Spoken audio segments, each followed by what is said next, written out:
Assalamualaikum warahmatullahi wabarakatuh. Halo semuanya, kami dari kelompok 2 kelas 10-1 dan pada kesempatan kali ini kami akan membahas topik yang sangat menarik, yaitu berpikir komputasional.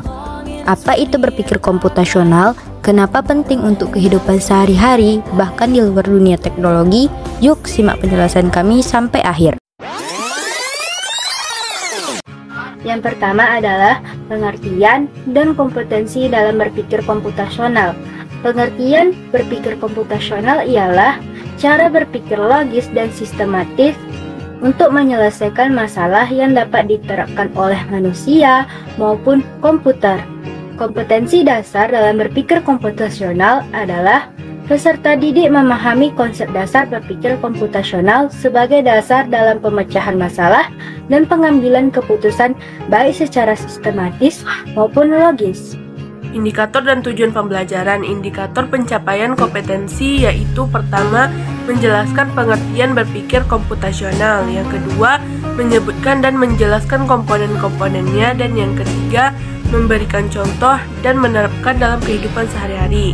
Tujuan pembelajaran. Setelah pembelajaran, siswa mampu memahami konsep, menjelaskan komponen, dan menerapkan berpikir komputasional secara nyata. Terdapat 4 komponen utama dalam berpikir komputasional.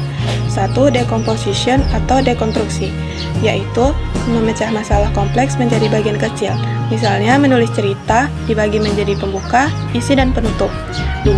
Pattern recognition atau pengenalan pola, yaitu mengenali pola atau kesamaan masalah, misalnya menemukan pola soal matematika atau kegiatan harian.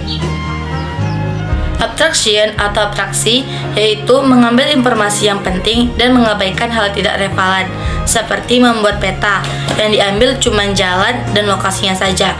Algorit atau algoritma yaitu menyusun langkah-langkah sistematis dan logis, seperti resep makanan atau cara memakai pakaian. Pola solusi yang dibutuhkan dalam berpikir komputasional adalah A. Pencarian atau searching.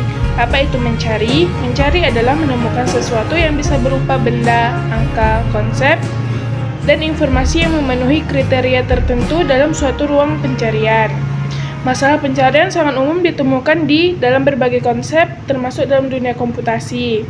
Ketika melakukan suatu pencarian, kalian harus menemukan suatu benda atau objek yang memenuhi kriteria tertentu dari sekumpulan benda atau objek lain. B. Tumpukan atau stack, dan antrean atau kue. Kita akan mempelajari dua buah konsep cara penyimpanan data atau objek dalam sebuah struktur yang akan menentukan urutan pemrosesan data atau objek tersebut, yaitu tumpukan stack dan antrean atau kue. Kedua konsep ini memiliki prosedur yang berbeda dalam menyimpan dan mengeluarkan data. C. Pengurutan atau sorting. Saat merapikan sesuatu, misalnya koleksi buku, kita akan menyusun buku tersebut dengan menggunakan suatu aturan. Contoh penerapan berpikir komputasional dalam kehidupan sehari-hari. Yang pertama, membuat jadwal belajar sesuai waktu luang. Yang kedua, mengikuti resep memasak langkah demi langkah. Yang ketiga, bermain permainan berdasarkan aturan logis. Yang terakhir, menyusun tugas dengan langkah, yaitu menentukan topik, mencari data, lalu menyusun laporan. Dari contoh tersebut, kita dapat menyimpulkan bahwa berpikir komputasional membantu kita menyelesaikan masalah dengan efisien dan terstruktur.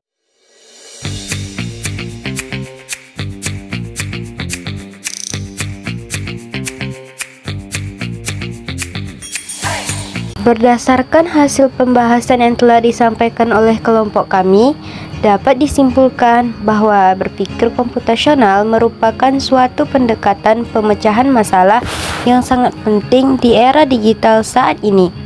Berpikir komputasional bukan hanya berguna dalam dunia teknologi informasi, tetapi juga dalam kehidupan sehari-hari. Mereka melatih kemampuan berpikir logis, sistematis, dan efisien. Terdapat 4 aspek utama dalam berpikir komputasional, yaitu dekomposisi atau memecah masalah menjadi bagian-bagian kecil, pengenalan pola, abstraksi, dan algoritma. Keempat aspek ini membantu seseorang untuk memahami, merancang, dan menyelesaikan permasalahan secara lebih terstruktur dan terarah. Sebagai penutup, kelompok kami berharap materi ini dapat menambah wawasan dan pemahaman seluruh teman-teman mengenai pentingnya berpikir komputasional. Semoga kita semua dapat mulai menerapkannya dalam proses belajar maupun kehidupan sehari-hari agar menjadi individu yang lebih cermat, efisien, dan adaptif terhadap perubahan zaman. Terima kasih atas perhatiannya dan kerjasama. Assalamualaikum warahmatullahi wabarakatuh.